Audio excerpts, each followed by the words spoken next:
Voilà, je vais me mettre à vos côtés aussi. Alors, on va commenter les différentes slides que vous nous avez préparées. Si vous voulez Voilà, tout démarre donc avec les engagements. C'est parti, voilà. Et les Donc objectifs. on va démarrer avec l'engagement qu'on prend vis-à-vis des entreprises du territoire. Alors, comme l'a dit Henri-Michel Comet, le Terminal 4, c'est un projet exceptionnel par son ampleur, exceptionnel par sa durée. Thomas Cadoul vient de nous le montrer. Nous souhaitons, le groupe ADP souhaite que ce soit un projet exceptionnel pour le territoire, que ce soit un projet exceptionnel au bénéfice du territoire, c'est-à-dire au bénéfice de ses entreprises et au bénéfice de ses habitants, bien évidemment, via l'emploi. Alors, parmi les 29 engagements que le groupe ADP a pris à la suite de la concertation publique, il y a un engagement qui concerne plus spécifiquement les entreprises du territoire, qui est l'engagement numéro 18, qu'Henri-Michel Comet vous a cité, mais que vous revoyez ici à l'écran. Et je vous le lis, collaborer avec les acteurs économiques pour permettre aux PME, TPE du territoire d'accéder plus facilement au marché et les aider à se positionner dans les meilleures conditions. Alors concrètement, ça veut dire quoi? Concrètement, en fait, on l'a traduit en un objectif qui est un objectif ambitieux. Et Dominique Etourneau va vous expliquer à quel point c'est ambitieux. Donc l'objectif, c'est de dire que voilà, on va faire nos meilleurs efforts pour que 20%, je dis bien 20%, de la valeur du marché du Terminal 4 puisse être réalisée par des PME, TPE et ETI, notamment du territoire. Donc on voit bien que ça, c'est un objectif chiffré, concret et ambitieux. Alors comment on va le décliner? Comment on va le mettre en œuvre? Alors, on a imaginé avec nos partenaires, les acteurs économiques avec qui on a travaillé pendant des mois, c'est un peu sur ce sujet, on a déterminé 4 axes d'action pour traduire cet engagement dans la réalité. Les 4 axes sont bien sûr la passation et l'exécution des marchés. Dominique va vous en parler tout à l'heure. La relation entre les PME, TPE, ETI et les grands comptes, qui sont nos attributaires de marché. Troisième axe, c'est l'accompagnement et le soutien qu'on peut apporter, nous tous les acteurs économiques, aux PME, TPE, ETI. Et puis, l'aide aux PME, TPE, ETI pour recruter de la main-d'œuvre locale, parce qu'on sait que le problème de ressources humaines va être un problème totalement crucial sur ce projet Terminal 4. Pour vous donner 2 chiffres. Pendant la phase construction, ce sera les emplois liés au Terminal 4 représenteront 4 à 5 000 emplois par an pendant la phase construction. Pour la phase exploitation, c'est-à-dire quand le Terminal 4 sera ouvert à l'horizon, dans sa totalité à l'horizon 2037, ce sera entre 41 et 45 000 emplois. Donc on voit le vol supplémentaire net, c'est-à-dire voilà, c'est des emplois additionnels par rapport, si on parle d'exploitation par exemple, c'est en addition par rapport aux 90 000 emplois actuels de la plateforme. Et vous voyez que sur la phase construction, 4 à 5 000 emplois additionnels nets par an, c'est considérable. Donc il va falloir aller trouver cette main-d'œuvre. Alors, si on regarde maintenant un peu plus en détail ces axes d'action, sachant que l'axe 1, encore une fois, c'est Dominique qui va nous en parler. On a déterminé ces axes d'action collectivement parce qu'il nous semble que ça répond à des enjeux qu'ont les PME, TPE et ETI pour répondre à nos marchés. Premier enjeu, c'est de mieux comprendre les potentialités offertes par la commande publique, donc c'est-à-dire comment ça va se dérouler, quel va être le process. Donc c'est de vous faire connaître cela. Le deuxième enjeu, c'est de vous permettre de soumissionner aux appels d'offres dans les meilleures conditions. Et puis en même temps, de donner aux grands attributaires des garanties sur la bonne exécution des marchés. Le troisième enjeu, c'est ce dont je viens de parler, c'est de donner la possibilité de recruter les ressources humaines au bon moment et dans les bonnes quantités avec les bonnes compétences. Et puis le quatrième enjeu, c'est de donner de la visibilité aux ressources que sont les PME, TPE, ETI du territoire et de vous donner de la visibilité par rapport à nos futurs grands attributaires. Alors pour ça, on a déjà essayé de décliner ces axes, ces enjeux en des opérations concrètes. La première opération concrète, c'est aujourd'hui. Voilà, c'est notre première rencontre qu'on appelait les rencontres du Terminal 4. Voilà, donc la première mise en œuvre opérationnelle, c'est cette rencontre d'aujourd'hui. Ce type de rencontre, on en fera à minima une par an, pendant toute la durée du projet. Donc, vous voyez, là, on s'engage sur le long terme. Deuxième opération que nous avons lancée, c'est de créer sur le site du Terminal 4. Alors, j'espère que vous connaissez tous notre site Terminal 4 sur le site ADP. Donc, on va créer un onglet spécifique dédié au développement économique et à l'emploi, dans lequel vous trouverez les informations, type de celles qui sont présentées ici, mais aussi d'autres informations sur le process du Terminal 4.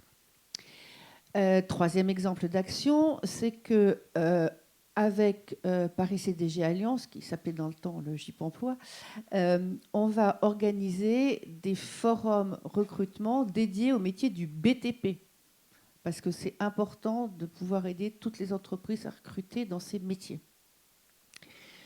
Mais le recrutement, c'est bien, à condition qu'on ait des jeunes qui s'orientent vers ces métiers du BTP. Et on connaît tous la difficulté parfois d'avoir des filières de la construction qui sont remplies de jeunes qui veulent s'engager dans ces métiers. C'est pour ça que dans le cadre de la Cité des métiers du Grand Roissy-le-Bourget qui va être inaugurée le 27 février, il y aura tout un espace consacré au projet du territoire et bien évidemment également parmi eux au Terminal 4, et dans lequel on va pouvoir expliquer aux jeunes du territoire l'opportunité offerte par ces projets pour des parcours professionnels, pour faire des carrières, alors que ce soit dans les métiers de la construction, dans les métiers de l'exploitation.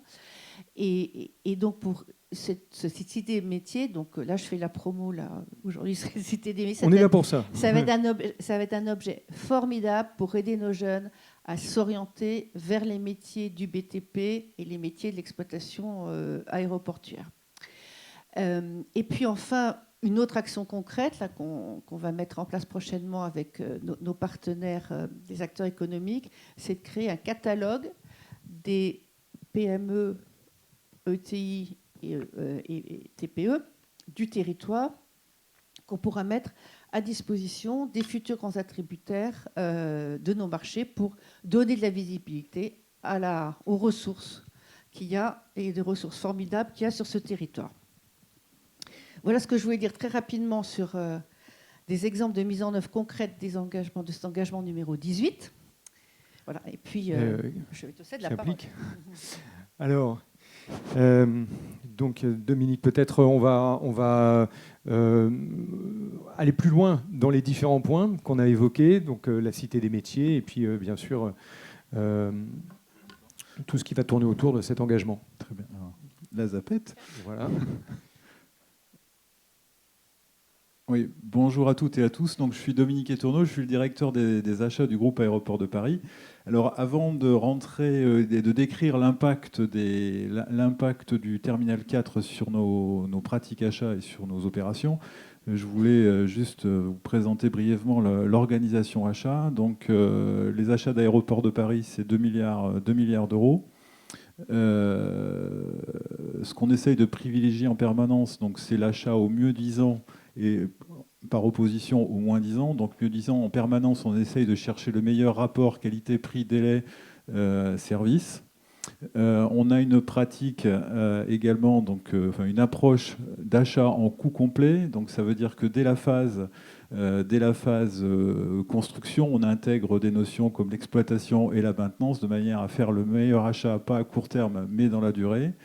Et également, donc, on développe aussi des achats entre guillemets durables. Donc, dès qu'on peut recycler les résidus finalement de nos anciens bâtiments, donc dans les nouveaux, c'est des points supplémentaires dans l'attribution de nos contrats. Voilà.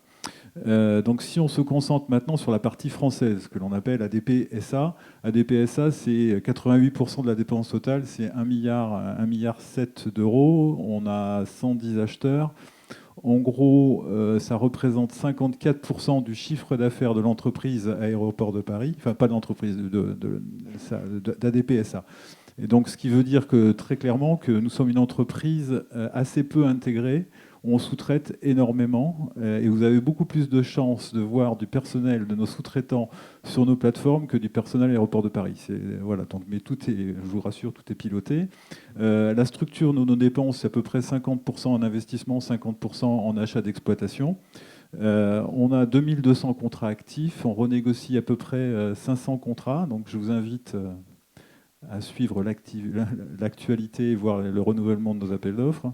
Voilà, l'organisation achat est une organisation matricielle avec des acheteurs métiers, donc on a des acheteurs travaux qui se décomposent en gros œuvre, second œuvre, le technique. Donc leur objectif, c'est de contractualiser avec vous. Et on a également, donc on a 4 pôles dits de négociation. Donc un pôle moyens généraux qui fait 291 millions, je ne pense pas que ce soit l'objet aujourd'hui. Un pôle service aéroportuaire avec 500 millions. Un pôle travaux, donc très important et qui a une très très forte croissance en ce moment, donc avec aujourd'hui en 2018 628 millions d'euros, et un pôle équipement qui est associé quand même de très près au pôle travaux avec 226 millions. Voilà. Et en plus de ça, on a dans chaque aérogare des pôles achats locaux qui vont traiter tout ce qui est en dessous des seuils où on fait des contrats, quoi. Voilà. Pour la partie travaux, donc je l'ai décrit, on a une vingtaine d'acheteurs, 628 millions.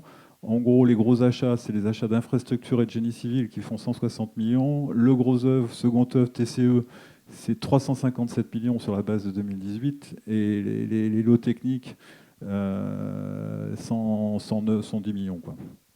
Voilà, donc en termes de prévision d'investissement, et le terminal 4 s'inscrit là-dedans, la première des choses, c'est qu'on a le CRE 4. Alors le CRE 4, je vais développer le contrat de régulation économique, c'est le 4e du nom qui est en cours de négociation. Donc dans ce CRE 4, le volume, donc c'est un contrat qui a une durée de 5 ans, qui lie Aéroport de Paris, les compagnies aériennes, et l'État, entre guillemets. Donc tout est défini, tout le plan d'investissement est défini dans ce contrat. Par rapport, le contrat donc pour la période 2021-2025 en termes d'investissement est de 6 milliards d'euros, et le T4 est une petite partie de ces investissements-là. Donc c'est juste le double de ce que l'on a fait sur la période 2015-2020. Voilà. Ça comprend, le CRE 4 comprend de grandes opérations d'infrastructures routières, donc on va essayer d'améliorer les accès sur la plateforme. Également tout ce qui est air aéronautique, des améliorations d'air aéronautique. Ça comprend également l'optimisation des infrastructures existantes. Vous verrez la jonction des satellites, enfin, il y a énormément de choses qui se font sur la plateforme au-delà du T4. Et le CRE 4 prévoit aussi les travaux préparatoires du terminal 4. Je pense que c'est à peu près ça. Voilà. Et ensuite, viendra après la construction du terminal 4, donc pour une valeur de 6 à 9 milliards, telle que Thomas l'a décrite tout à l'heure. Voilà. Donc un slide de consultant que je ne vais surtout pas développer, mais en gros ce qui est important c'est de dire, si on regarde la gestion d'un aéroport, comme je vous l'expliquais tout à l'heure, on est assez peu intégré, donc on sous-traite beaucoup, et cette sous-traitance se fait à 85% en local. Voilà. Les achats de travaux, on ne peut pas demander à une société basée en Chine de venir faire des travaux en France, puisque le réservoir de ressources, il est forcément à proximité de l'aéroport. Idem pour les services aéroportuaires. Et également tout ce qui est moyens généraux. Donc on a 85% de la dépense qui ne peut se faire qu'en local, et il n'y a pas de fonctionnement d'aéroport robuste sans avoir un tissu local fort. Alors ça part bien sûr des PME et toute la chaîne. Voilà. C'est une très bonne nouvelle pour les acteurs du territoire. Oui, je vais développer un petit peu. C'est sûr que la montée en puissance passe forcément par le local. Juste quelques chiffres pour expliquer ce que représentent les PME pour Aéroport de Paris, mais également le tissu local. Alors j'ai pris que le limitrophe, c'est-à-dire j'ai pris les 4 départements limitrophes à CDG, donc le 60, le 77, le 93 et le 95. Donc en chiffre d'affaires, 19% de nos dépenses sont faites avec des PME, TPE. 36% de nos dépenses sont faites avec des sociétés qui sont basées dans les 4 départements que je viens de citer. Voilà. Et pour CDG, si on prend les dépenses de CDG, c'est bien sûr, c'est normal, à 54% des dépenses faites avec ces 4 départements. Voilà. En nombre de fournisseurs, on a 58% de notre base fournisseur qui est une base PME-TPE, et ce qui représente, et on a 22% des 2 fournisseurs d'ADP qui sont localisés sur les 4 départements limitrophes de CDG. Voilà. Ça donne quelques chiffres. Maintenant, je vais vous parler de mes problèmes. Pourquoi je ne dors pas bien? Alors, la première partie du slide, on dit simplement qu'on a de l'ordre de 15 000 salariés de nos sous-traitants qui travaillent à 100% pour nous et qui travaillent sur la plateforme, enfin sur les plateformes de CDG et d'Orly, sachant que sur ces 15 000, il y en a à peu près les 2 tiers qui sont à CDG, donc ici. Voilà. Et donc 9 500 pour les services aéroportuaires, à peu près 700 personnes pour la maintenance, 700 personnes pour les prestations intellectuelles et l'intérim. Donc quand on entend prestations intellectuelles, c'est notamment les prestations d'études pour les travaux, mais pas que.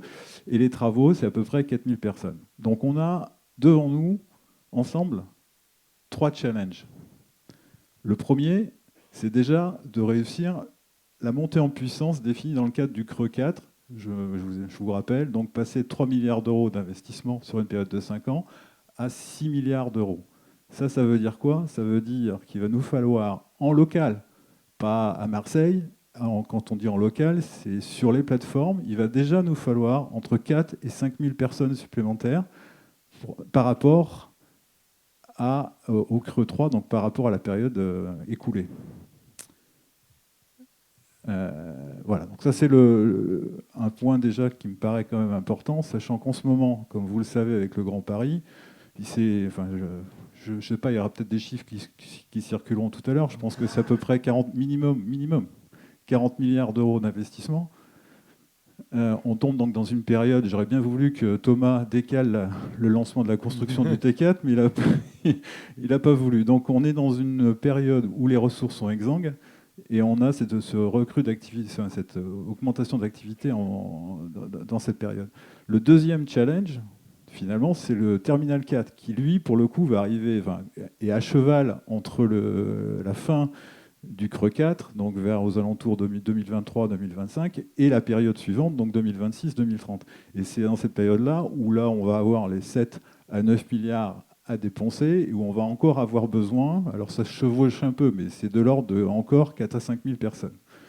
Et le troisième challenge, pour moi, donc vient après, une fois que les constructions seront terminées, où il va nous falloir, pour l'exploitation, donc là, dans la notion de service, encore une fois, à peu près 5 000 personnes. Et là, je ne parle pas des compagnies aériennes, je ne parle pas des commerces qui sont dans l'aéroport, c'est juste pour faire les services aéroportuaires, à savoir nettoyage, gardiennage et sûreté. On n'est pas encore dans la ville voilà. Terminal 4. Voilà.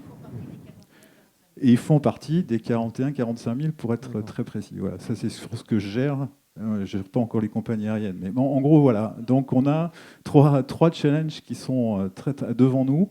Ils sont en séquence. Et ces 3 challenges, on ne peut pas les réussir sans vous. On ne peut pas les réussir sans ce que j'expliquais tout à l'heure, sans un support du tissu local fort. Voilà. Donc la première des choses, il faut aussi que tout le monde relève les manches. Donc pour réussir ça, il nous faut un support des organismes publics parce qu'il faut trouver au minimum 5 à 10 000 personnes aptes à travailler dans le domaine des travaux dans des départements qui sont aujourd'hui, en termes d'emploi, difficiles. On va dire le 60 peut-être pas, mais le 77, le 93 et le 95. Donc, voilà. Donc on a besoin de formation, on a besoin d'attirer des talents, enfin des personnes vers les travaux.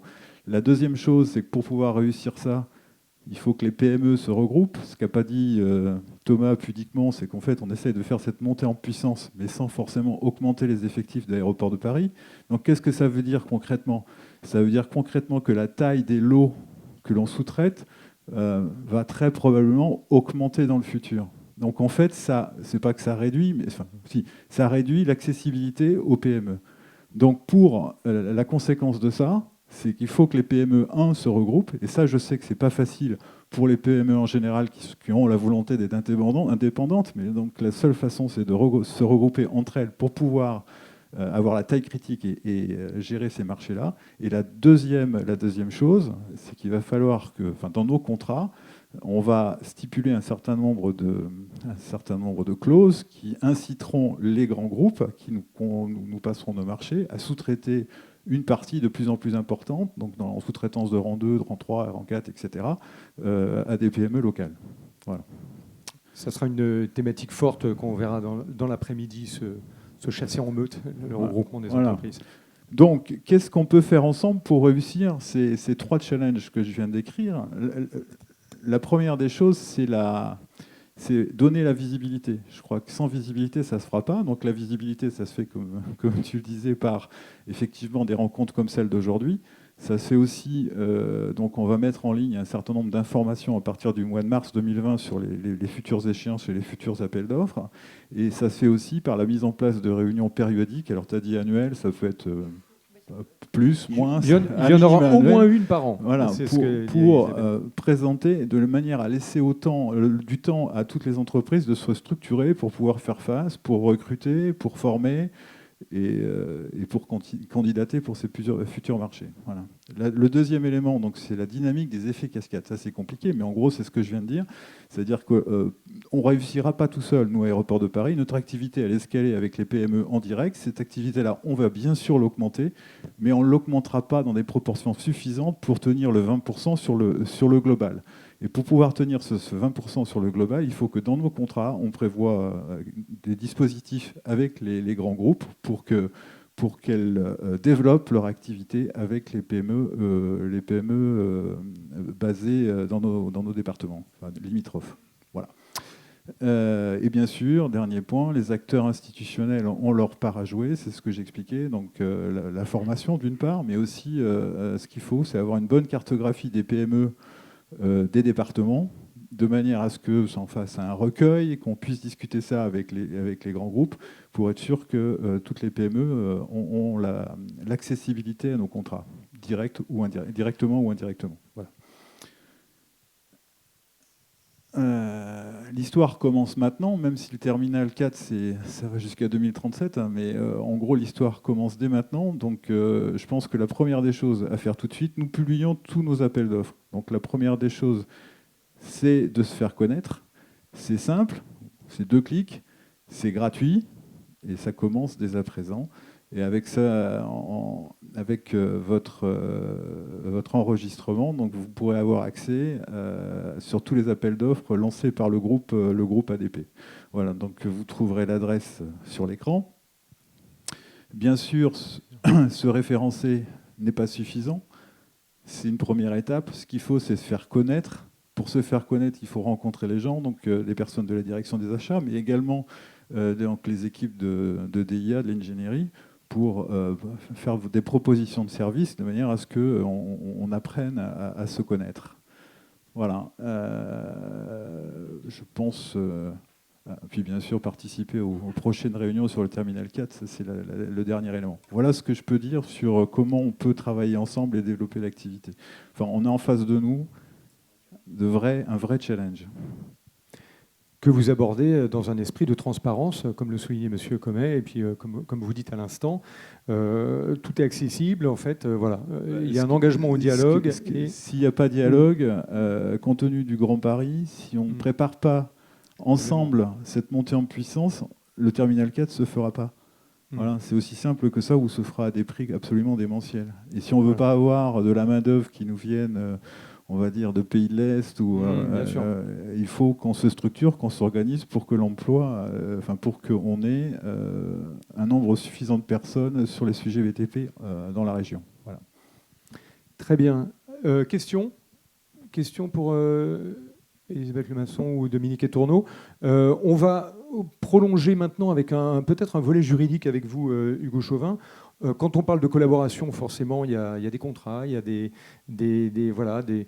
une structure qui va qui va gérer cette collaboration. Comment ça se passe sur le plan juridique, puisque vous êtes, vous, directeur juridique chez FFBI de France?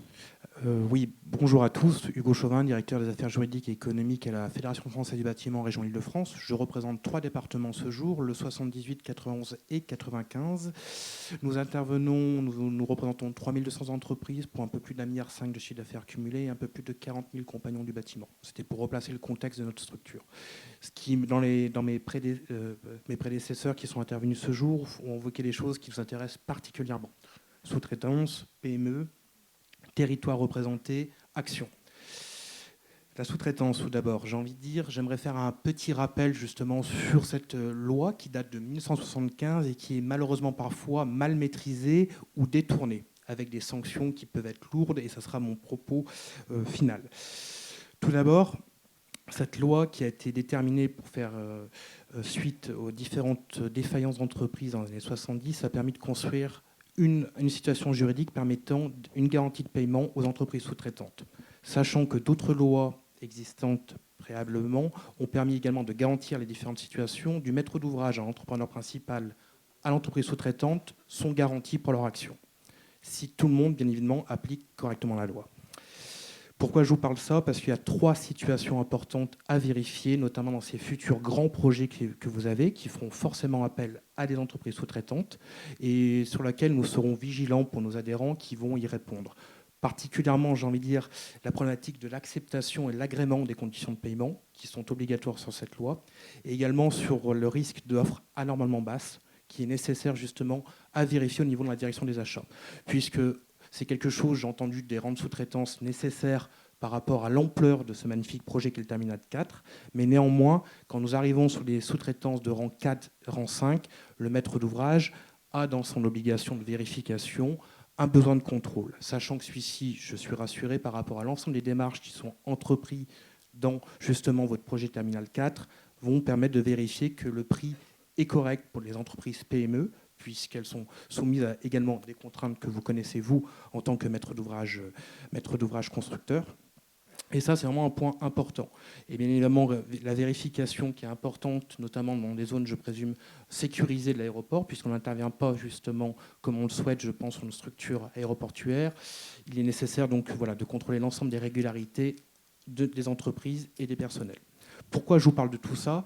Parce qu'en cas de manquement de l'entrepreneur principal et du maître d'ouvrage dans sa vérification, vous encourez un risque que vous connaissez, qui est très important, c'est l'article 14, c'est la nullité du contrat que les entreprises PME peuvent aller réclamer.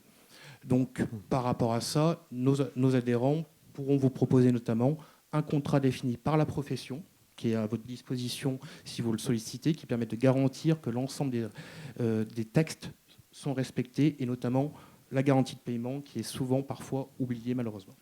C'est là que peut-être l'accompagnement de la Fédération française du bâtiment sera important pour justement clarifier toute cette phase, tous ces process juridiques qui sont à la fois structurants, mais qui peuvent être des fois contraignants ou qui peuvent amener des problèmes. Tout à fait. L'intérêt, en fait, d'avoir recours à ce type de contrat, c'est que c'est l'ensemble de la profession qui les a réalisés, que ce soit les majors, bien évidemment des partenaires qui sont membres de la fédération, ou plus petits représentants. Et ce type de contrat permet justement de sécuriser l'ensemble des relations, et notamment, là, c'est le point de vigilance qu'appellent nos chefs d'entreprise qui nous représentent dans les différentes structures, c'est sur l'offre anormalement basse qu'on est très sensible. Mais Dominique Etourneau, sans doute, vous avez, vous, l'habitude, vu que ADP, c'est pas nouveau, en fait, cette collaboration avec les PME. Il y a quand même une pratique régulière au fil des années. Et vous apprenez, j'imagine, au fil des chantiers, à être peut-être plus précis ou plus structuré sur le volet juridique. Donc on a tous nos marchés, on est accompagné bien sûr par des juristes tout au long des procédures. Ce que j'ai envie de dire, c'est qu'avant de sous-traiter quelque chose, on travaille avec notre direction de l'ingénierie pour estimer le coût des prestations.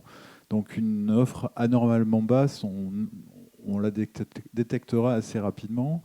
Ensuite, je voudrais quand même rassurer tout le monde sur les paiements. Aéroport de Paris a la réputation quand même de plutôt bien payer ses sous-traitants. On on paye si je prends les dates auxquelles on reçoit les factures, on a 94%, je crois, c'est ça, 94% des factures qui sont payées dans les délais prévus au contrat. Ça, c'est déjà un premier point. Et en général, on paye avant l'échéance du contrat. Normalement, on devrait payer en moyenne nos factures, si je fais les mixtes, c'est 57 jours et on paye à 30 jours, voilà, en moyenne. C'est plutôt rare, soulignons-le, parce que c'est plutôt rare sur le marché. C'est des propos très agréables à entendre pour Oui. un jury, justement, puisqu'on est plutôt confronté habituellement, malheureusement, avec parfois des retards beaucoup plus importants sur la production et le paiement, justement. On est bien conscient de la fragilité financière, notamment des petites structures, et on ne peut pas se permettre de ne pas les payer, quoi. Ça, c'est clair. Donc, sauf si, bien sûr, il y a un contentieux ou un litige, mais en général, je vous dis, on paye même avant les termes contractuels. Très bien. Peut-être question sur le juridique. Comme le temps passe, on va prendre quelques minutes pour la salle. Si vous avez des questions sur les chiffres qu'on a évoqués au niveau de la sous-traitance ou même sur les types de contrats qu'on peut avoir. Est-ce que... Bien, non. Alors c'est c'est clair. Tout est très clair. Qu'est-ce qu'on aurait à rajouter en profitant de vos expertises pour le... Oui, je vous donne un micro. Oui, donc On va vous voir après. par rapport à la sous-traitance, a priori, dans vos contrats aujourd'hui, vous limitez la sous-traitance au-delà du deuxième rang. Donc les marchés vont avoir tendance à augmenter. Donc comment vous gérez effectivement Je ne suis pas convaincu qu'on limite. Disons qu'on veut avoir la visibilité sur ce qui se passe, mais on ne la limite pas, on ne l'interdit pas. Simplement, je pense que... Alors là, Thomas, tu me corriges hein, si je me trompe, mais je pense qu'on demande à ce qu'elle soit déclarée. Mais on n'interdit pas les sous-traitances de rang 2, de rang 3, de rang 4. Simplement, on veut savoir un peu ce qui se passe et on est confronté quand même aussi au travail dissimulé. On a quand même besoin. Alors, je dis pas, je vois que vous avez Vinci sur votre maillot là. Il faut que je fasse attention. Je ne dis pas que Vinci sous-traite des pratiques de travail dissimulé, mais simplement en cascade, on ne sait pas trop ce qui peut se passer. Donc, on souhaite contrôler quand même toute notre filière. Ah d'accord, donc on aura d'ailleurs votre avis puisque mon propos, donc effectivement chez Vinci, la sous-traitance de deuxième rang est interdite pour éviter justement l'obscurité, des problèmes éthiques. Mais je peux me tromper, mais je crois que dans vos contrats, c'est également interdit. Peut-être vous avez un contrat particulier, mais à ma connaissance, non. Et si c'est le cas, c'est une erreur. Compte tenu de la situation actuelle et des besoins en ressources sur l'Île-de-France, il est clair que les sous-traitances de rang supérieur à 2 sont indispensables pour la réalisation de nos travaux. Par contre, notre devoir, c'est la vigilance. Vous l'avez très bien dit, notre devoir, c'est de nous assurer que toute la chaîne, quel que soit son rang, travaille suivant un cadre qui est le nôtre. Voilà, même si c'est sous-traité à Vinci, ce qui doit s'appliquer, c'est notre cadre, pas forcément celui du sous-traitant de rang 1. Bien sûr. Elisabeth Lemasson, oui. Et par ailleurs, comme tu le disais, il est très important pour nous d'avoir cette visibilité sur les différents rangs, parce que sinon, comment pourra-t-on certifier que l'objectif des 20% est atteint? Donc, c'est-à-dire que nous, on vous imposera une obligation de nous donner votre cascade, parce que sinon, tout bêtement, on ne pourra pas calculer notre objectif de 20%. C'est vrai que j'ai été un peu pudique sur cette partie-là dans la présentation, mais ce qui est vrai, c'est que dans les contrats que l'on va signer, il y aura forcément des clauses relatives au développement de la sous-traitance en local, et associées à ces clauses-là, il y a forcément des comités de suivi que Thomas et moi devrons organiser et suivre pour s'assurer qu'effectivement, ce qui est contractuel n'est pas en l'air et sera suivi des faits. Et donc on va suivre la montée en puissance du développement des PME avec les territoires, dans les territoires. Oui, alors sur les contrats dans la Société du Grand Paris, ils ont été un petit peu plus loin parce que pour se garantir justement que 20% des marchés allaient être redonnés aux PME, ils ont mis des clauses de pénalité qui sont assez incitatifs et qui oblige aujourd'hui les grands groupes finalement à regarder avec attention et à prendre bien les PME dans le sens européen et non pas leurs filiales, et faire travailler aussi les entreprises locales. Bon, on n'a pas forcément travaillé encore le cadre, les contrats types qui seront applicables au terminal 4. On n'est pas non plus une société qui impose systématiquement des pénalités. Par contre, on les prévoit dans le contrat. Alors après, on les applique ou pas en fonction du comportement des sociétés avec qui on traite. Mais je pense que c'est plutôt une bonne pratique. Après, il faut voir le montant de ces pénalités, parce que quand on les cumule, il faut pas que ce soit équivalent au montant du contrat. Mais enfin, globalement... Oui, non, mais c'est ce que j'ai dit. Il y aura forcément des clauses d'incitation,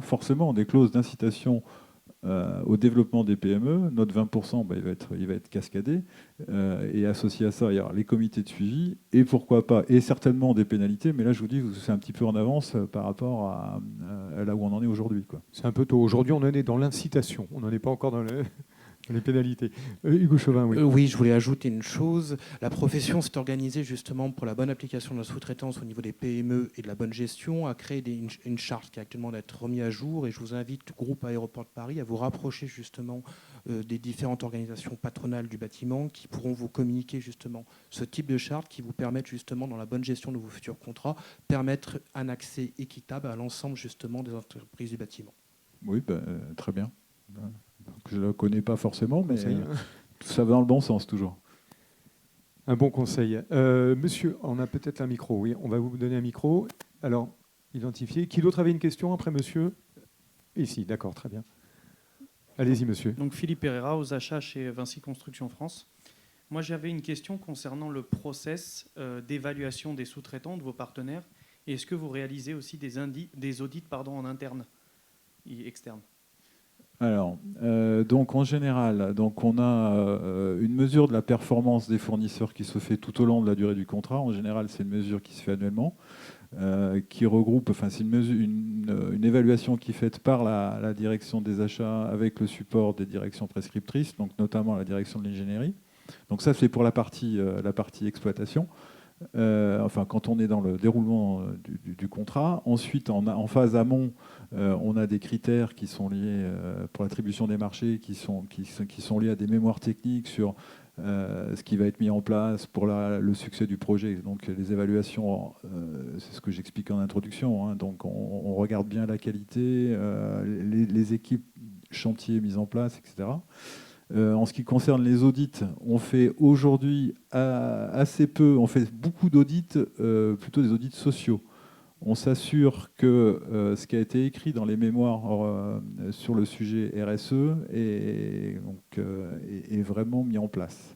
Voilà. Donc pour l'instant, on n'a pas une pratique par projet, on a plutôt une pratique par segment d'achat. Et une année, on va faire, le transport. Une autre année, on va faire les lots techniques. Et là, on va s'assurer que tous les fournisseurs ont bien mis en place les actions qu'ils avaient prévues dans leur mémoire technique pour l'attribution du marché. Alors, monsieur, une question. Vous aviez une question, oui? Oui. Bonjour, Alexandre Logeux, Société Alu Concept. On est une entreprise de façade dans le 91. J'ai bien noté que M. Etourneau avait dit que les lots allaient augmenter de plus en plus au fur et à mesure de l'évolution du projet.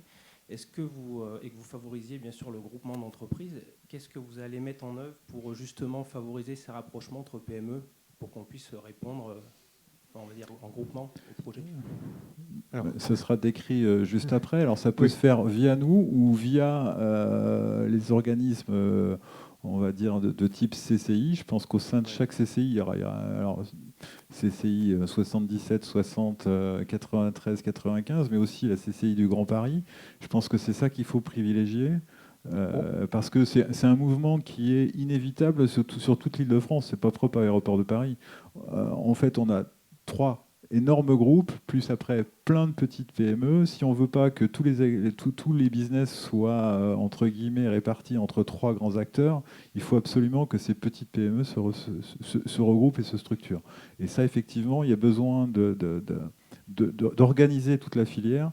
Et ça peut se faire via nous, mais ça ne concerne pas que le Terminal 4 ou via les CCI. Et je pense que la deuxième partie de l'après-midi, c'est ça. Tout à fait. Tout à fait. Vous aurez des éléments de réponse tout à l'heure dans la séquence suivante.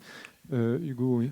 Dernier élément par rapport au groupement, c'est quelque chose de très intéressant pour les entreprises PME, PMI, mais il faut vraiment que ça soit pensé vraiment à la base avant la production du marché, puisque même en regroupant les entreprises, certains marchés sont quand même inaccessibles, puisqu'il faut un savoir-faire d'une structure plus importante parfois pour répondre techniquement aux éléments. Donc sur ce point, c'est vrai que c'est très intéressant de favoriser justement le groupement ou même la co-traitance, mais il faut quand même laisser des lots accessibles sur ce point.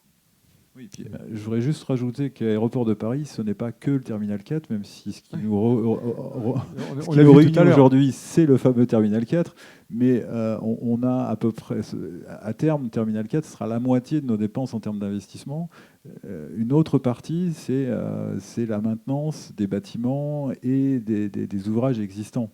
Et là, on est sur des lots beaucoup plus petits et tout à fait accessibles. Ils le sont déjà et ils le seront encore plus demain, puisque le barycentre va se porter, enfin pour les grands groupes, va se porter plutôt sur un projet comme le Terminal 4. Quoi.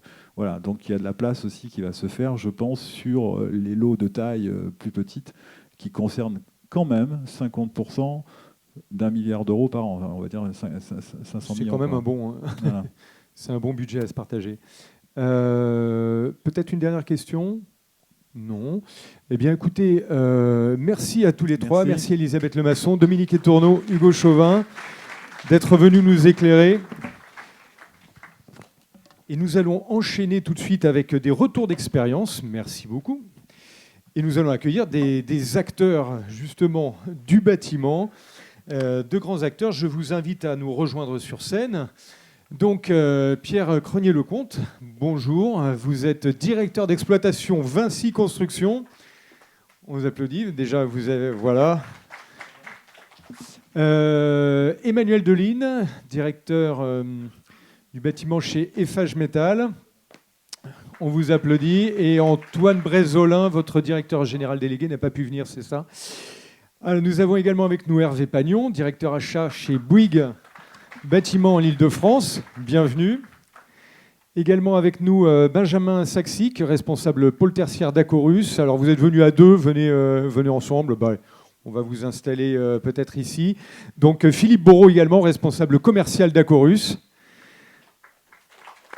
Et François Test Dubalier, directeur général du pôle construction GCC. Bienvenue, je vous laisse vous installer. Moi je vais mettre en fait ici. Nous allons commencer, puisque la télécommande est de ce côté-là, on commence avec vous. Vous avez le micro. On va mettre une petite image, par exemple. Alors, on va évoquer avec vous tous, concrètement, comment ça se passe, puisque là, on a vu qu'il y a une volonté forte, une dynamique vraiment qui est lancée de la part d'ADP pour cette collaboration. On va avoir votre retour d'expérience sur comment vous fonctionnez avec les uns et les autres, avec peut-être des règles qu'on va retrouver en parallèle, et puis peut-être après des spécificités, comment vous fonctionnez avec les sous-traitants, les PME, comment vous vous organisez. Alors peut-être je vous donne la parole en premier. Bonjour, donc Pierre Cronier-Lecomte, effectivement, donc Vinci Construction France. Je suis dans la partie ouvrage fonctionnel neuf de Vinci Construction France. Et on travaille donc effectivement avec ADP depuis plusieurs années sur différents types de projets, donc effectivement des gros projets comme des plus petits projets. Donc comment on travaille avec nos partenaires ? Je dirais qu'on travaille le plus possible en amont avec eux, c'est-à-dire dès la phase d'appel d'offres, pour partir, ce qu'on appelle partir lancé, donc soit sous forme de groupement quand c'est des gros marchés, soit en sous-traitance simple pour des plus petits projets. Voilà. Bien. Alors là, on va voir, peut-être on va évoquer des chantiers que vous avez pu faire pour ADP. Tout le monde travaille pour ADP ici ? Enfin, je sais pas, je pose la question comme ça. Oui, bien. On va faire un tour de table rapide, après on reviendra. Alors, Emmanuel. Oui, donc Emmanuel Deline, Eiffage Métal, donc je représente la partie bâtiment. Donc effectivement, là on voit un bel exemple que nous avons réalisé avec Vinci, la Fondation Louis Vuitton, et effectivement il y a une structure mixte puisque c'est une charpente en métal et en bois. Donc nous, pour la partie bâtiment, il faut savoir quand même qu'on a de la fabrication en propre. Donc il est indiqué plus de 30 000 tonnes de structure. Il faut savoir que nous, en propre, on réalise en France 15 000 tonnes par an. Donc effectivement, même si on se dédiait à 100% pour ADP, il nous faudrait 2 ans pour réaliser l'ensemble de la structure en acier, ce qui est globalement impossible. Donc nous, de notre côté, effectivement, hein, c'est exactement comme pour Vinci, les groupements ou les sous-traitants qu'on va appeler désignés, puisqu'on fera un DC4, hein, on respectera la législation. Donc ça se décide en amont, bien évidemment, avec un découpage du lot et en fonction des compétences de chacun. Donc, au regard du projet, nous aurons des besoins pour répondre. Bien évidemment, il faudra trouver quelques partenaires, hein, et on va mettre un grand S pour fournir la structure en acier. Et pour tout ce qui est enveloppe vitrée, les mètres carrés n'étaient pas indiqués, mais ça doit être assez volumineux. Donc le marché, effectivement, il est assez contraint. Donc même, je dirais, les besoins commencent déjà au bureau d'études, hein, puisque on va avoir quand même il faut pas se tromper sur les ressources. Il n'y a pas que les ressources, on va dire, chantier. Il y aura des besoins en bureau d'études. Je vois, pour ma part, hein, pour la partie charpente, la fabrication, on va la mettre de côté puisque ça ne se fera pas, enfin, je ne pense pas en région parisienne. Il y aura des problèmes de logistique. Il faudra traiter, il y aura beaucoup de sujets de logistique avec des zones de stockage, des zones de préassemblage, par exemple. Et puis ensuite, on aura toute la partie main-d'œuvre où là, il faudra énormément de compagnons pour monter la structure. Ainsi, je pense qu'il faudra quand même du matériel et des engins de levage assez conséquents. Voilà. Très bien, on pourra peut-être évoquer avec vous tous des chantiers comme ça sur lesquels vous avez fait intervenir pas mal de sous-traitants. Hervé Pagnon, vous êtes dans le groupe Bouygues. Comment vous travaillez chez Bouygues avec les sous-traitants comme ça sur des gros chantiers ? Alors, plusieurs types d'organisations. Alors, tout d'abord, effectivement, Hervé Pagnon, directeur des achats Bouygues Bâtiment Île-de-France.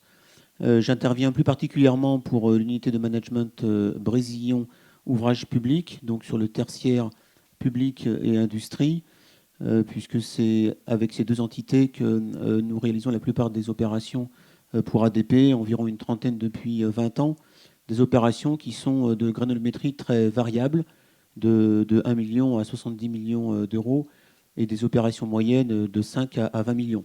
Donc on voit bien qu'on couvre une très large partie des opérations en travaux, et pas simplement les très grosses opérations, mais également aussi les très grosses opérations. Alors, au niveau de nos partenariats, un petit peu dans la dynamique de Vinci, nous développons beaucoup de partenariats amont qui se font de différentes manières. Alors, sur les lots récurrents, nous mettons en place des contrats cadres de manière à pouvoir accélérer le processus d'achat, donc avec des entreprises partenaires avec lesquelles nous avons l'habitude de travailler, sur des lots que l'on retrouve, je dirais, de manière récurrente. Ensuite, sur les lots stratégiques, et à ce titre, à tout démarrage d'opération en lien avec les équipes commerciales, nous identifions des lots stratégiques. On y retrouve principalement les lots de façade, mais également les lots de corps d'état technique, où à ce moment-là, nous essayons de mettre en place des protocoles de partenariat en phase commerciale pour que les entreprises répondent avec nous de manière, là encore, à faire un acte d'achat plus court. Alors bien sûr, on a aussi un mode de dévolution plus classique, d'appel d'offres, je dirais, classique sur des chantiers plus courants. Et nul doute que même sur des opérations de cette taille-là, il y aura aussi des appels d'offres classiques qui, là, ont l'avantage d'être ouverts justement aux PME, qui n'ont pas forcément toute la structure nécessaire d'intervenir en amont et de mettre en place des frais d'études importants. Donc, avec tous ces modes de dévolution d'achat, on couvre toutes les tailles d'entreprise en fonction du type de lot et en fonction de l'investissement d'études en amont. Voilà, on le voit, il y a plusieurs types de collaboration en fonction justement du projet. Et sur celui-là, ça sera l'occasion de décliner plusieurs modes de collaboration. Alors, chez Acorus, comment ça se parle? Attendez, je vais amener le micro. Voilà. Alors, présentation d'Acorus, on vous connaît, mais comment ça se passe chez vous? Donc, cette relation sous-traitant par rapport à vos chantiers? Alors tout d'abord, bonjour à tous. Chez Acorus, en fait, nous sommes donc une entreprise de rénovation, service en bâtiment, qui a une particularité, c'est qu'au sein des 900 collaborateurs de l'entreprise, on a 600 ouvriers compagnons. Donc on a une qualité qu'on maîtrise, un savoir-faire qu'on maîtrise en interne, et le souci principal est en fait d'arriver à avoir des sous-traitants partenaires au même niveau que les prestations qu'on peut offrir. Donc la politique qu'on met en place, la façon de gérer nos sous-traitants, de les recruter, de les mettre en place, de les accompagner est primordiale pour qu'on n'ait pas de variation de qualité et de résultats. De service. Donc Benjamin, qui est avec moi, va vous parler très rapidement des points principaux qui caractérisent notre politique de recrutement et de sous-traitance. Et je finirai par une petite précision sur une petite astuce qu'on a trouvée pour dynamiser tout ça. Excellent. Bonjour à tous, Benjamin Saxic, responsable du pôle tertiaire chez Acorus. Tout d'abord, avant de vous présenter nos démarches et nos outils pour le choix de nos sous-traitants, je vais vous donner quelques chiffres. La part annuelle de sous-traitance représente 37 millions d'euros pour un chiffre d'affaires de 140 millions. Nous avons un peu plus de 360 sous-traitants actifs et référencés dans notre logiciel Nexio, logiciel dont je vous parlerai dans un second temps. Sur ces 360 sous-traitants, 36, soit 10%, sont membres de notre Smile Team. Smile Team dont vous parlera Philippe. Pour faire un parallèle sur le choix d'un sous-traitant, ce serait pour nous comme l'embauche d'un nouveau collaborateur. C'est une décision importante qui va engager l'image et la réputation de notre entreprise. Tout d'abord, nous privilégions systématiquement des sociétés implantées localement pour plus de réactivité et de performance. L'objectif étant ici de pérenniser notre relation sur le long terme en favorisant le tissu économique local. Si je devais maintenant détailler nos process internes pour le choix d'un sous-traitant, donc après un premier contact avec le candidat sous-traitant, nous lui demandons d'envoyer quelques documents administratifs, extrait de cabis, liste des salariés étrangers, etc. Nous le recevons ensuite pour discuter avec lui de ses références chantiers, de ses motivations, de ses moyens humains, matériels. Et enfin, si l'ensemble est concluant, nous lui demandons de se référencer sur e-attestation. E-attestation est une plateforme qui collecte, contrôle et archive les documents administratifs. Je vais enfin vous parler de Nexio. Nexio, c'est un logiciel que nous avons développé et mis en place au sein d'Acorus. C'est notre logiciel de référence pour la gestion de nos marchés dans le but de simplifier notre gestion commune.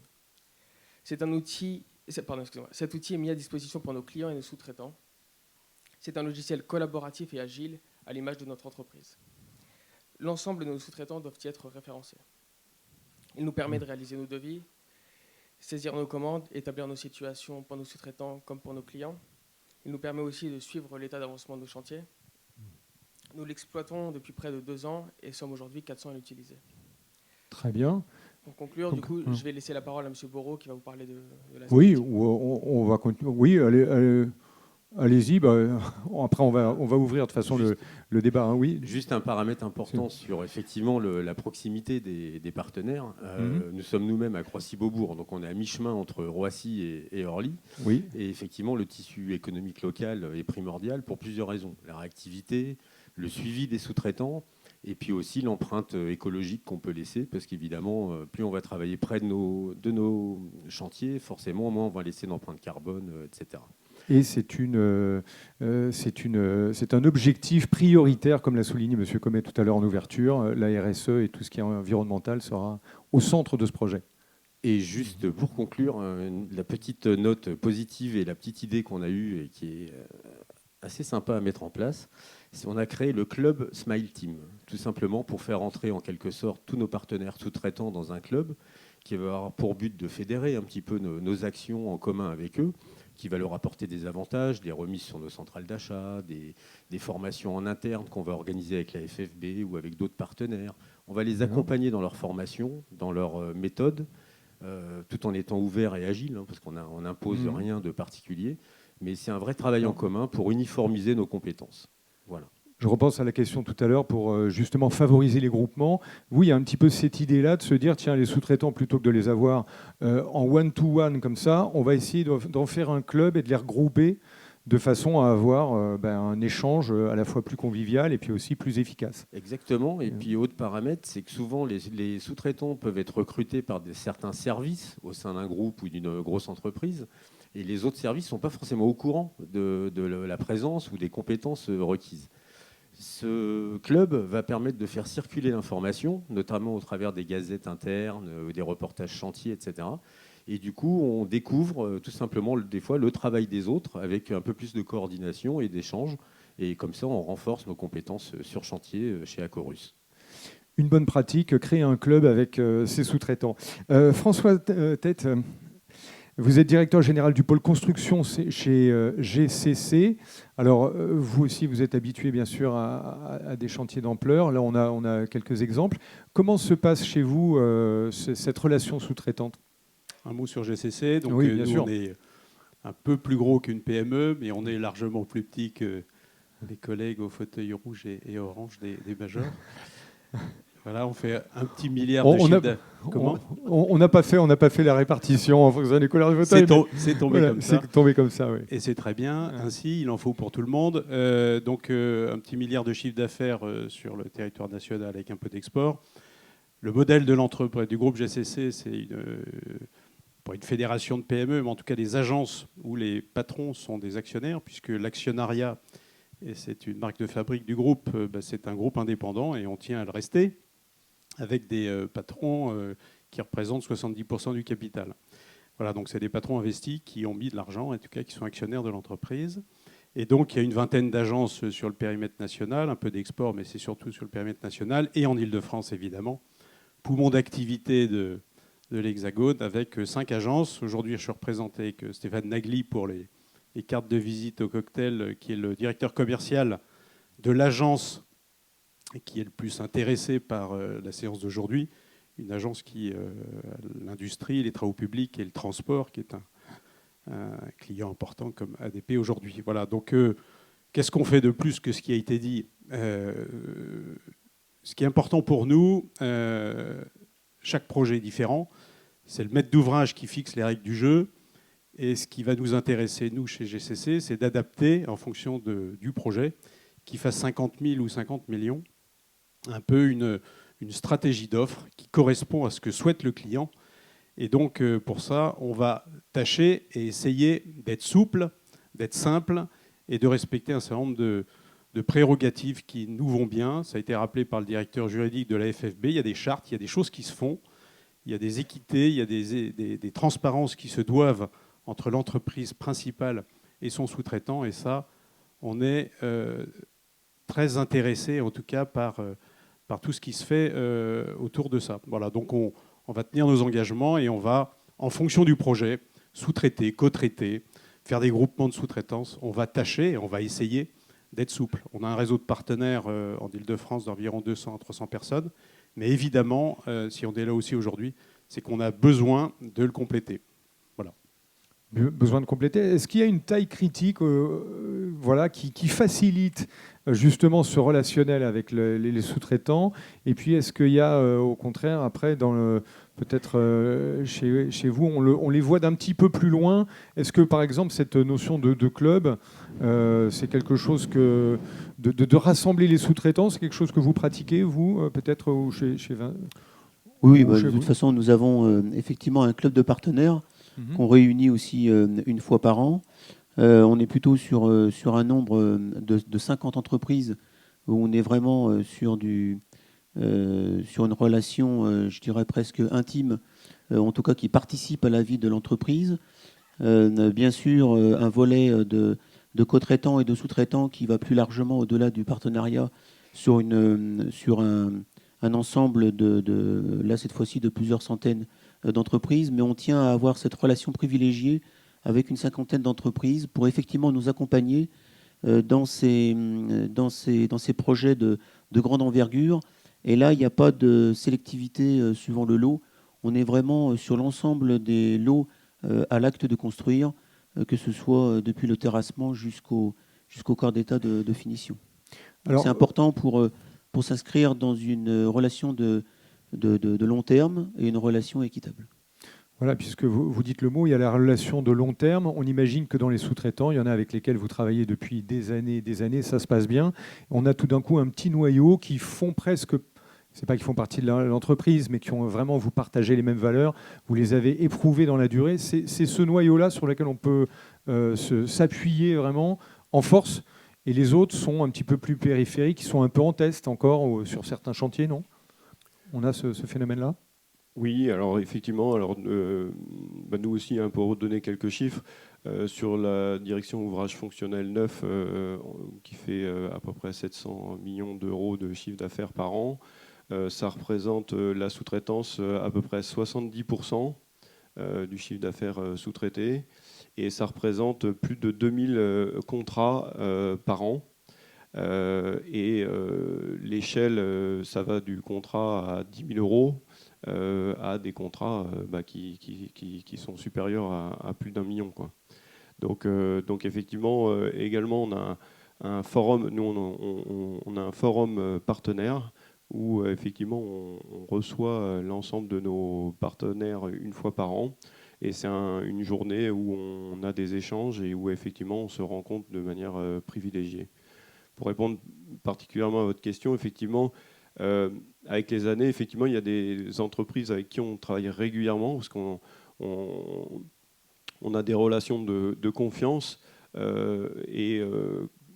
Quand on a une relation de confiance également avec ADP pour réaliser leur marché, nous-mêmes, on est avec des partenaires en confiance pour le respect des engagements, tout simplement. Et dans le choix, effectivement, on s'adapte à la taille des différents marchés. Et dans le choix, on fait effectivement, bien évidemment, à notre politique RSE également avec nos partenaires et légale. Également, on utilise une plateforme qui s'appelle Attestation légale pour vérifier l'ensemble de la partie réglementaire, dont la taille et dont les effectifs qui sont importants pour la réalisation des projets. Donc ça fait partie des éléments importants qu'on vérifie avant de passer des marchés. Bien sûr. Puisqu'on est sur les outils numériques qu'on peut avoir chez Acorus, là vous avez parlé de cette plateforme que vous avez mise en place. Est-ce que c'est un outil important donc, qui est devenu comme un lien avec vos sous-traitants, avec vos partenaires, un lien important? Il y a beaucoup de choses qui transitent sur cette plateforme? Oui, absolument tout, du coup, du début d'une opération jusqu'à la réception. On rentre dans un premier temps, du coup, le contrat. Vous, ça a été, vous l'avez, qu'on comprenne bien, vous, ça a été mis en place vraiment comme un outil qui va intégrer presque le sous-traitant dans le travail et puis vous permettre d'être très opérationnel très rapidement. Exactement. On l'a créé autour de notre activité, de nos demandes, et du coup, on implique le sous-traitant en amont du projet, en fait. Dès les consultations, dès qu'on valide la consultation, on implique le sous-traitant. On lui demande de se référencer sur cet outil et ça nous permet de suivre l'avancée du projet en temps réel. Ça nous permet d'établir des devis, des avancements de travaux. Oui, lui aussi, bien sûr, le sous-traitant a un accès du coup à notre plateforme. Bien sûr, c'est ça, ça va dans les deux sens. Hein. Exactement. Le sous-traitant, le client et nous-mêmes. On est trois à travailler du coup. Tout à fait. On le voit, le numérique devient, comme disait M. Tourneau tout à l'heure, on a un lien aussi pour ce Terminal 4, pour aller se plugger dessus, suivre l'actualité. Ça devient une partie assez essentielle. Tout le monde, vous avez également, chez GCC, vous avez ce type d'outils où vous êtes plus en direct, plus en live? Un peu plus en direct, par taille de projet. Maintenant, j'ai les sujets d'attestation légale qui sont quand même des usines à gaz pour les partenaires. Et plus l'entreprise est petite, moins elle a de moyens pour satisfaire à ça. Il existe sur le marché. Et je pense que tous les constructeurs s'y sont engagés. C'est effectivement, ça simplifie la vie. Cette paperasse administrative qui est légale. Mais en tout cas, on a la capacité, une fois que les deals se sont engagés, on a quand même des relations B2B à satisfaire dès la phase commerciale. Et donc après, ce qu'il faut, l'objectif pour les partenaires, il y en a plein dans la salle, des futurs, en tout cas, c'est de simplifier la vie de chacun. Parce que la paperasse, c'est puis quand même une sacrée dose de complexité, que ce soit sur les dossiers. Mais en tout cas, on a la capacité maintenant, sur le marché, de simplifier les tâches dites moins de valeur ajoutée pour parler de technique et de prix qui intéressent le maître d'ouvrage. Avec les sites comme EI, attestation ou des choses comme ça, quoi. Questions, est-ce que vous avez des questions pour nos intervenants? Oui. Alors, Hugo. On parle de contrat, donc ça réveille. Je vous remercie. Non, c'était par rapport à ces sites qui permettent de contrôler les attestations des sous-traitants. J'aimerais mettre un bémol, c'est la position de la fédération et de nos chefs d'entreprise sur ce point. On ne peut pas, entre guillemets, imposer, à mon sens, ceci à des PME de petites structures, puisque, à moins que ce soit l'entrepreneur principal qui paie l'abonnement annuel, ce n'est pas forcément gratuit pour les petites structures, point numéro 1. Et deuxièmement, ça n'enlève pas la part du risque pour vous, entrepreneur principal, puisque dans les conditions générales de la prestation, il est bien délégué que cette société, certains ont été nommés, ne prennent pas en compte ce risque. Ils n'ont pas d'obligation de résultat, ils ont une obligation de moyens.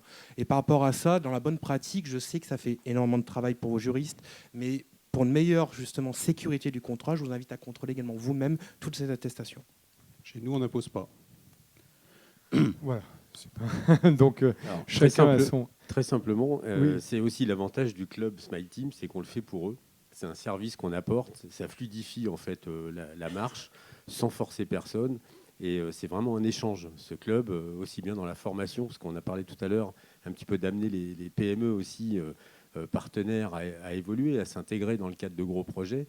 Ce qu'il faut quand même savoir, c'est que nous, en tant que plus ou moins grosse entreprise, on dispose de moyens administratifs qui sont quand même dédiés à ça et qui nous permettent, du coup, par le biais notamment de ce club, mais pas seulement, de proposer des formations aux PME, des sensibilisations au plomb, à l'amiante, des choses qui sont aujourd'hui légales et qui sont demandées, mais dont les PME n'ont pas forcément toujours le temps de s'occuper ou d'avoir les moyens, en tout cas techniques et administratifs, de mettre ça en œuvre.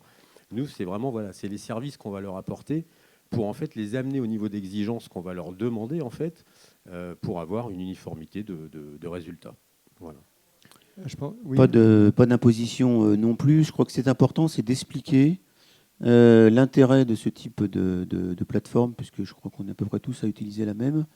Mais bien évidemment, et je le confirme, ça ne nous enlève pas l'obligation nécessaire de vérifier. Donc on a des services administratifs qui vérifient l'ensemble des pièces, et notamment avant toute entrée sur les lieux de tout personnel, quel qu'il soit, sur un site de production. Je crois qu'encore une fois, par la pédagogie et l'accompagnement, on peut même, si une PME trouve que l'abonnement, qui somme toute est relativement modeste, lui offrir pour la première année, parce qu'encore une fois, ce qui est important, c'est de faire prendre conscience aux entreprises la nécessité d'être à jour administrativement. Et pour cela, on a tous les outils nécessaires pour les accompagner dans cette démarche. On peut parler de livres blancs, ça existe ça? Des petits livres blancs à destination des sous-traitants, ou c'est quoi? Il y a des chartes. Qu'est-ce qu'on a comme outil? On a les contrats, bien sûr. Après, on va avoir peut-être une charte où vous expliquez les valeurs, les modes de fonctionnement, etc.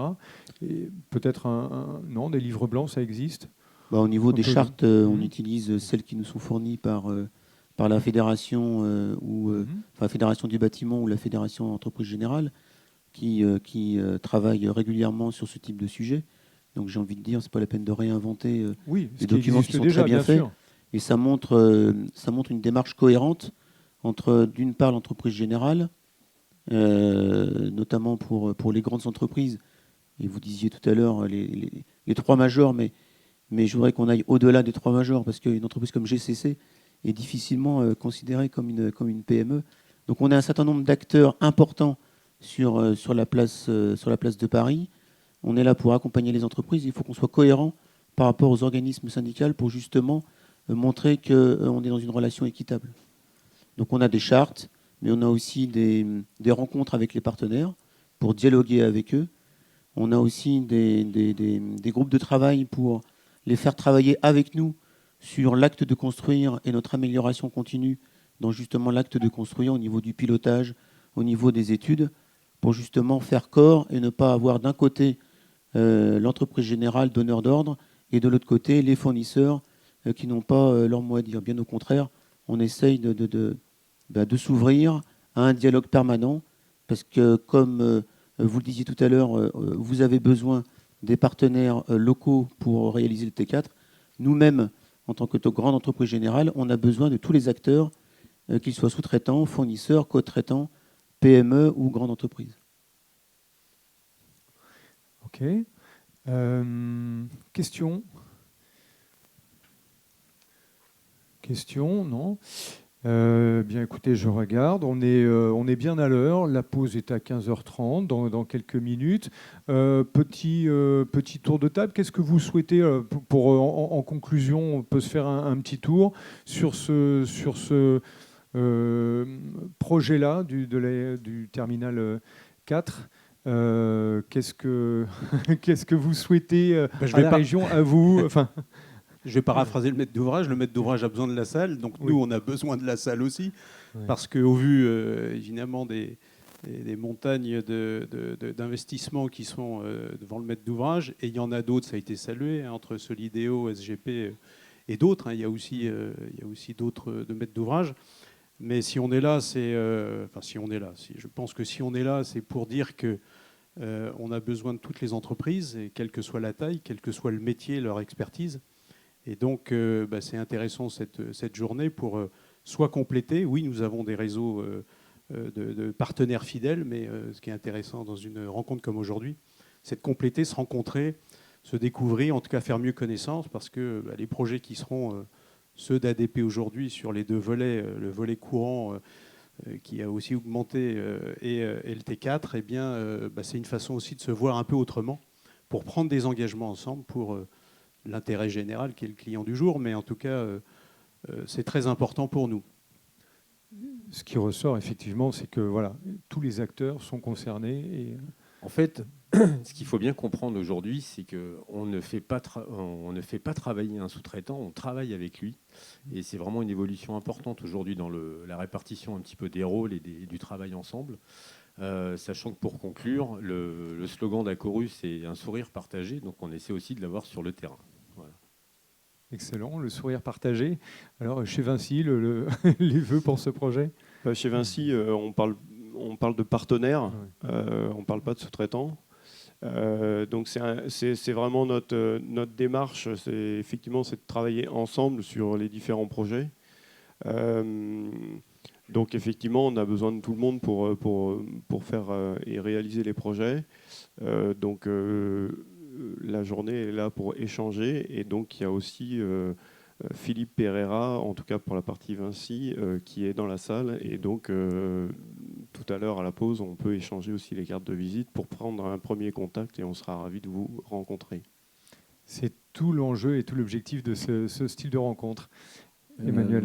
Au sujet de ce projet, au regard des enjeux, on va dire, de volume et de planning, c'est un projet qui va nécessiter énormément d'anticipation, que ce soit de l'anticipation technique, de l'anticipation aussi humaine. Et il y a quand même beaucoup de métiers où on est en tension. Donc il va falloir les anticiper bien en amont pour justement, il y a quand même toute une clause d'insertion sur laquelle il va falloir travailler. Donc il va falloir bien anticiper sur les métiers qui sont en tension. Voilà. Le mot-clé, anticipation.